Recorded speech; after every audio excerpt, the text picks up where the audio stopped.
Hello, everyone, and welcome to another Webinar Wednesday by Smartkarma. I'm your host, Michael Tegos, and today I'm excited to be joined by Wium Malan, who will present his insights on Indian IT services firms. As people start to stream in, some quick housekeeping. Please remember, you can always send your questions for our speaker using the Q&A button on your screen. Please do not reshare or reproduce the contents of this webinar without express permission. As always, we'll have a recording of this webinar available on the registration page afterwards. Our speaker today, Wium Malan, is a global equity analyst with more than 13 years of experience on the buy side, covering companies in emerging and developed markets.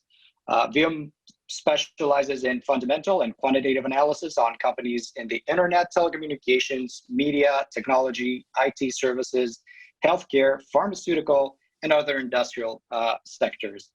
Wium, thank you very much for being with us. Welcome to Webinar Wednesdays, and please feel free to take it away. Well, thank you, Michael. Appreciate that. And good evening, everyone. Thank you all for participating.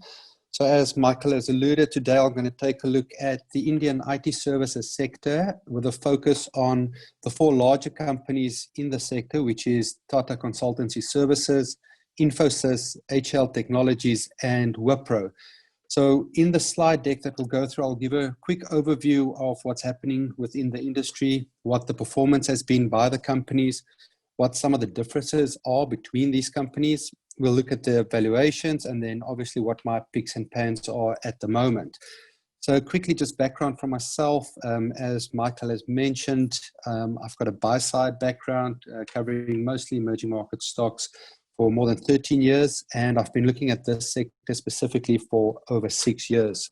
So if we go to the first slide there, Michael, just to give you guys a bit of overview of the scene and what the share price performance has been over the last 3 years, we can see that the sector as a whole has done reasonably well. The share price performances are characterized by 3 distinct periods here where we saw a really good performance in 2018, followed by flattish performance in 2019, and then the very turbulent 2020 so far this year, where we saw a big sell-off in sort of February and March this year as the COVID-19 pandemic started to hit and the market got spooked about the impact this might have on these companies, along with the rest of the equity markets in general, and a really strong recovery that we've seen since April. Now, this is sort of one area that we'll focus on in the slide deck, but the recovery mainly was due to the market realizing the high quality of these companies. If you look at their net cash balance sheets, the high recurring nature of their revenues. Also, more importantly, the impact from the COVID pandemic so far has been significantly less than what we expected initially. The negative impact peaked as early as the fiscal first quarter 2021, which is the quarter up to June. So actually in sort of May, we saw the worst of it and improvement from there, where order books have already started to recover. These companies have managed to move more than 95% of their workforce to work from home, and most of them delivered really good results in the last quarter. So I mean, initially, we expected the negative impact to revenue to be sort of 2 to 3 quarters of negative revenue growth. And as it stands now, it looks like it's only going to be the 1 quarter with a recovery starting already. So on the next slide, just to give you guys a brief overview of the industry and the background where we're coming from. Now, if you look at worldwide IT services, there's a lot of different measurements on the size of it. Here I've used the NASSCOM numbers, which is the Indian regulator. And you can see that over the last 5 years or so, this industry has been growing quite steadily at around 3% plus per annum, driven by higher digitalization, move to cloud, and outsourcing of IT services mostly. That was until this year when we saw the pandemic hit and these expectations would curb drastically. And as it stands now, we expect the industry as a whole to decline by 2%, followed by a recovery from next year. Now, if you look at the Indian IT services sector, and especially the top 4 companies, they've been growing at around 2 times plus faster than this, continually taking market share, probably since inception. And the market share is taken from the large incumbent players like IBM, Accenture, Microsoft, and the likes. despite new players, especially in the infrastructure management services or cloud business, like Amazon, Microsoft Azure, and the likes, taking market share as well. So if we look at the next slide, we'll see why they've been taking market share. So these companies have undoubtedly started with a sustainable competitive advantage, which is anchored in labor arbitrage. This was more evident when they started off in the early years with a lot of business process outsourcing. Before that was moved on largely to companies in the Philippines. But the slide here on the top left-hand bar chart, what I've tried to do is just quickly show the average cost per employee for these companies. You can see that's around about $30,000 a year. And you compare that to data from payscale.com, which shows that the average pay for a computer software engineer in the US is somewhere between $70,000 and $90,000 a year, depending on their level of experience, which is a significant competitive advantage. And I do think this is sustainable going forward. There has, however, been over the last decade or so, a slight deterioration in this competitive advantage in that their peers have largely offshored a lot of their workforce as well. If you look at IBM, Accenture, especially Cognizant and the likes. But however, these guys have access to a very large talent pool coming out of India, which is very highly educated as software engineers. So I do think that is sustainable.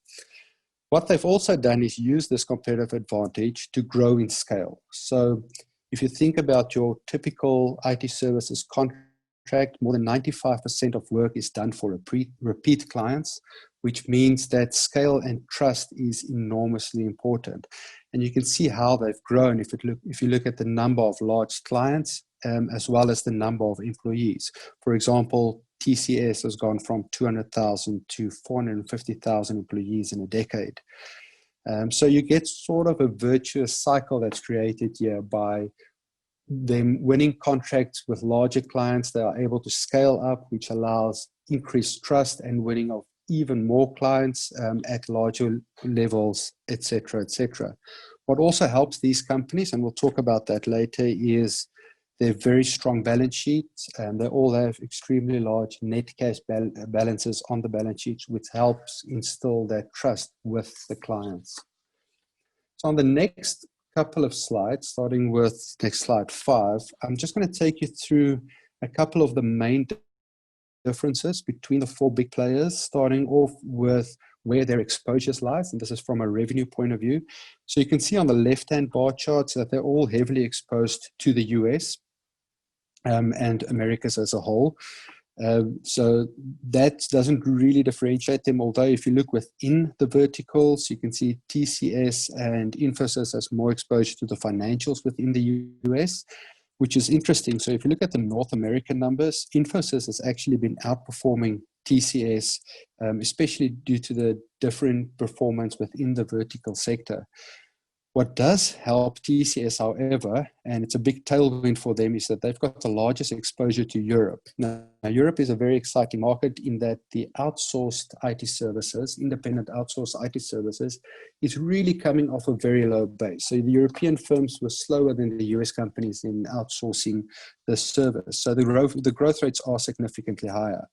And within Europe, TCS has been outperforming Infosys consistently over the last couple of years, except for this last reported quarter.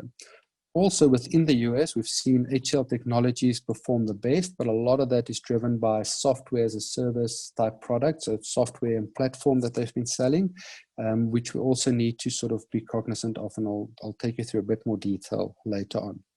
Within the different verticals, not too much to choose between the companies. I would, however, highlight that in the most recent quarter, we've seen only really the healthcare space consistently performing well still, as you would expect in the current environment, with financials, manufacturing, technology, and retail especially struggling. Within technology, there's been a couple of pockets of good performance, but it has been sort of patchy still. On the next slide, we can see what this has meant for these companies over the last 5 years. This is also very important to distinguish the difference in perceived quality between the companies, which feeds into valuation then. So first of all, if you look at group constant currency revenue growth, you can see that HCL Technologies has outperformed all the other companies. Now, there's a big caveat to that. a lot of that growth is from inorganic means. So HL Technologies has been the one company that's been active in using their cash balance in M&A, and it's been specifically in the software side of it. If you were to look at their organic growth, it will probably be around 6 to 8% less than what you see on that left-hand line chart. What's also very notable there is that up until 2019, TCS has really been the star of the show, outperforming all the companies on terms of growth. Also need to note that that growth is off an exceptionally high base compared to the other companies. So they have been, they've been the blue chip company in terms of execution and creating scale, which is also reflected in the margins in the middle line chart there. So you can see TCS consistently delivering higher margins. There's also a marked difference between the margins of TCS and Infosys versus Wipro and HL Technologies, in that HL Technologies and Wipro have much larger exposure to infrastructure management services, which is your typical managing of data center operations and servers and infrastructure at the client site.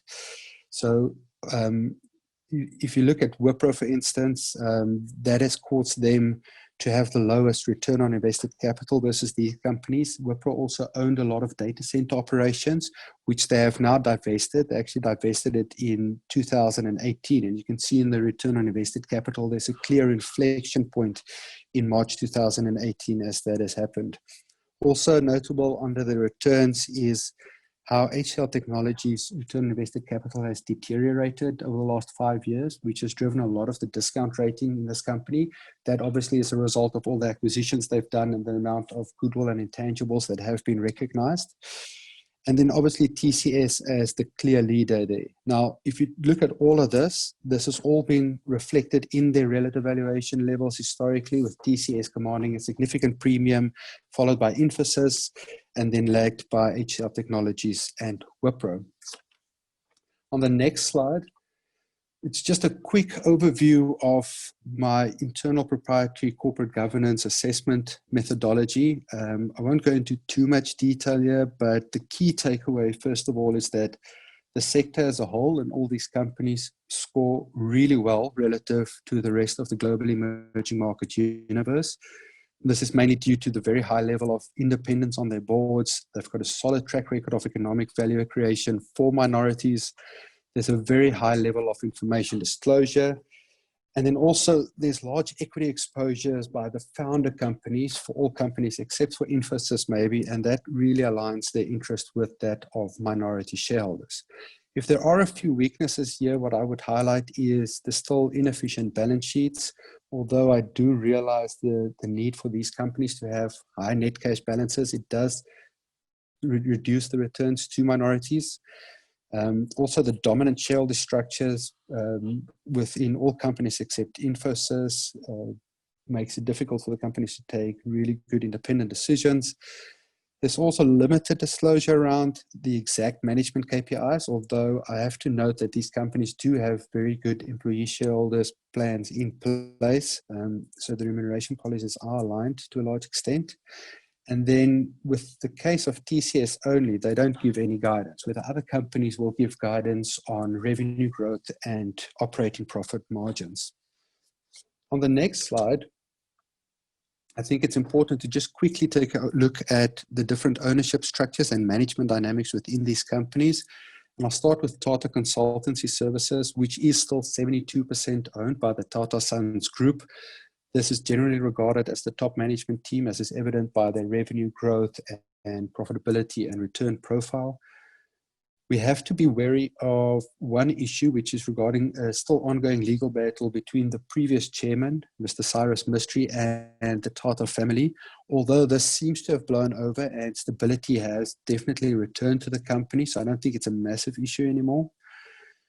The top management within this company has all been groomed from within the Tata Group, but they're not actual family members, although the CEO is a long-time TCS employee and really highly regarded in the industry. If you contrast that to Infosys, where the founders or promoters own only around 14% of the company, so there's much bigger free float and institutional ownership in there. Within this company, we have to note that they have had a history of volatility within top management. So there was a lot of managers that left in 2014, which caused a lot of disruption. This was sort of stopped by them hiring Vishal Sikka from SAP, who did a really fantastic job until there was conflict between him and some of the previous founders, and he left in 2017. I must, however, stress that it seems that stability has returned to top management, and that's also been evident in their results of late. The current CEO is also very well experienced. He's previously from Capgemini. I've got more than 25 years experience. And then one corporate governance issue to highlight here is that there was a whistleblower incident in October 2009, which related to allegations of financial malfeasance against the CEO and the CFO. There has subsequently been an SEC investigation in the US as well, which concluded in March, and no wrongdoing was found. So this corporate governance overhang, if you will, has also been lifted from the company. Then just quickly contrasting these with HL and Wipro. With HL, you still have very large family ownership by Steve Nadar and his family, which is the founder. There was some news recently with his daughter, Roshni Nadar Malhotra, being appointed as the chairman. The controversy here, and there was some local news reports sort of questioning this decision, is that she's not your typical insider that's come through the ranks in the industry. She has, however, run the charitable arm for quite a while. I'm not concerned about this too much for the company in terms of strategy. As you see, the CEO is a very long-time HL Tech employee, and I do think there's still consistency that will go through there. And lastly, looking at Wipro, the founding family still owns 74%, with Risat Premji, the chairman, since last year. He's actually the third generation since the founder of the company. So there's a lot of stability there. They've also appointed a new CEO who started in June, who comes from Capgemini. So there's maybe a question mark over whether this will impact future strategy, and we need to sort of wait and see how that plays out. Then looking at the next slide, we look at shareholder return policies, then the difference between these companies, which is extremely important, and it's also driven a lot of the difference in valuation of these companies. So first of all, on the left-hand side, you can see that there are very notable large net cash balances by all these companies, and the one that stands out there is the, in inverted commas, low net cash balance by HL Technology of only $1.3 billion. Now, this is due to them acquiring 7 software products from IBM, which closed in sort of mid of 2019, which cost them $1.8 billion. And they've been consolidating their cash and their cash generation as they've ramped up the production of that operation. If you look at it on a relative basis as a percentage of market cap, however, you can see that HL Technologies has got a higher net cash balance than TCS at 5% of market cap.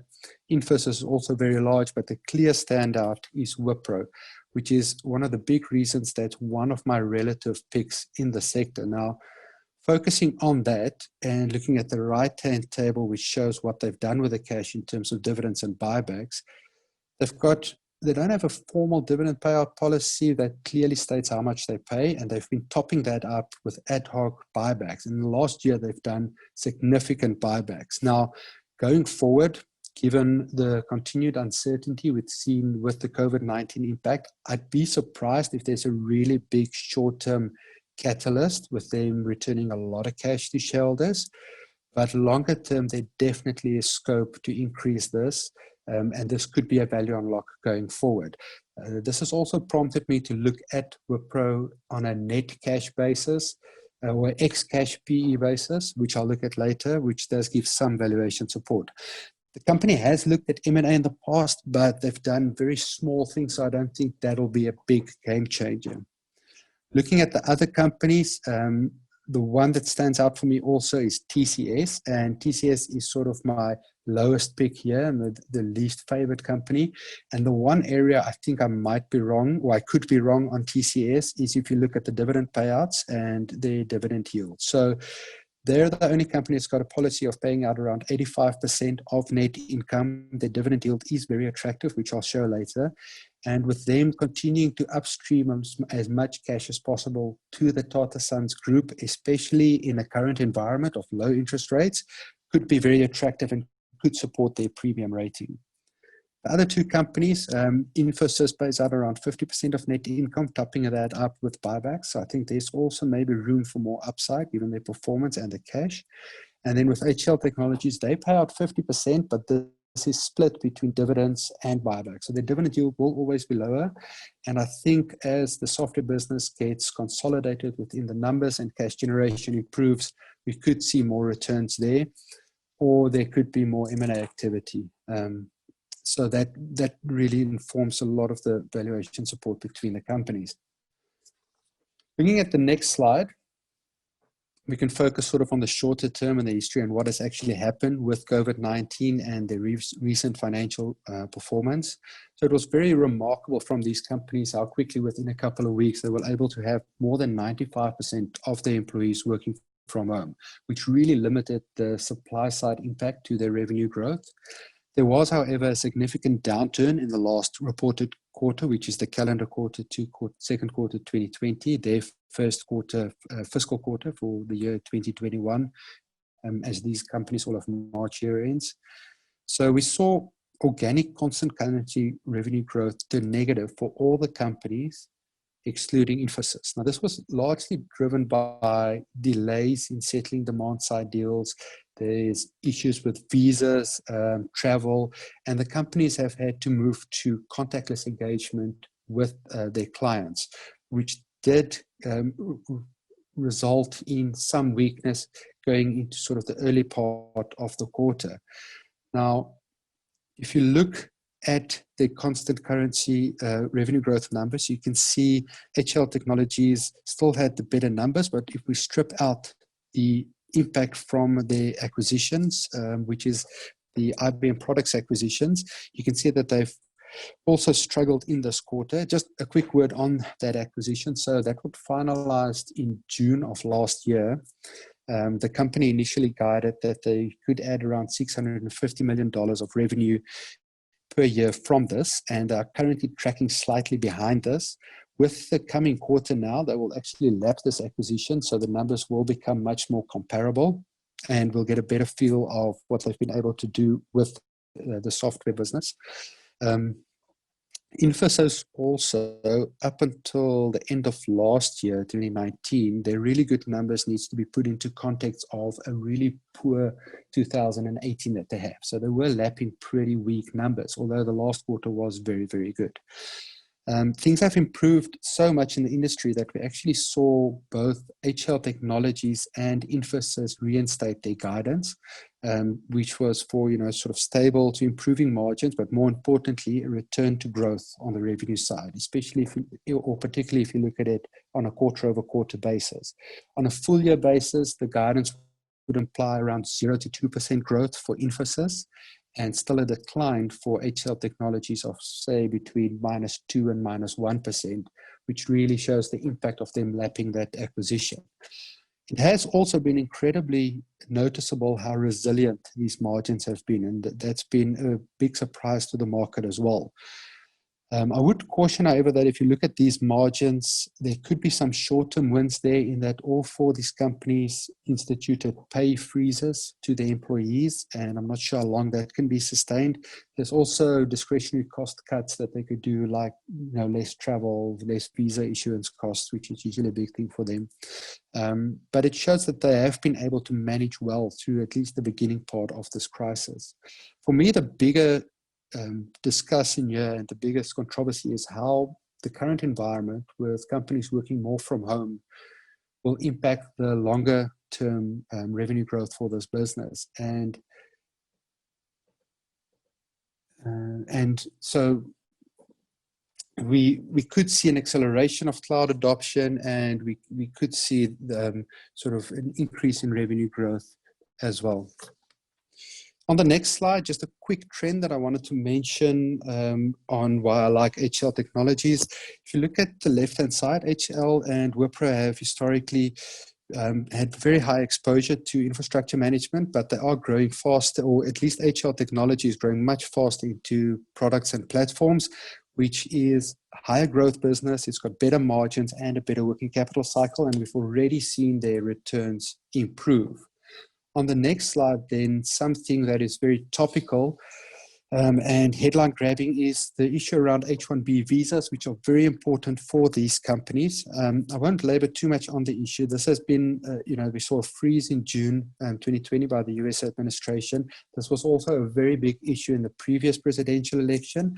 We have, however, recently seen lawsuits by a lot of the big US IT companies around this.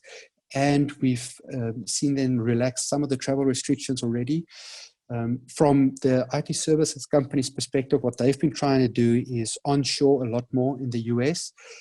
For instance, Infosys has mentioned that more than 50% of the US employees are in the US, and they've been recruiting from universities. However, if this drags on, we will see a continued negative impact to margins. So it all depends on what happens in the presidential elections, which, I'm not going to take a guess at yet. However, longer term, I do think the companies will be able to manage through this. Then lastly, just a couple of slides on valuation to see where we are. On the next slide, we can show these are the next 12-month forward P ratios for the companies. You can see the big recovery we've had so far since April this year. And the only thing I would highlight here is that there's still the premium rating for TCS and Infosys over HL Technologies and Wipro, which you'd expect.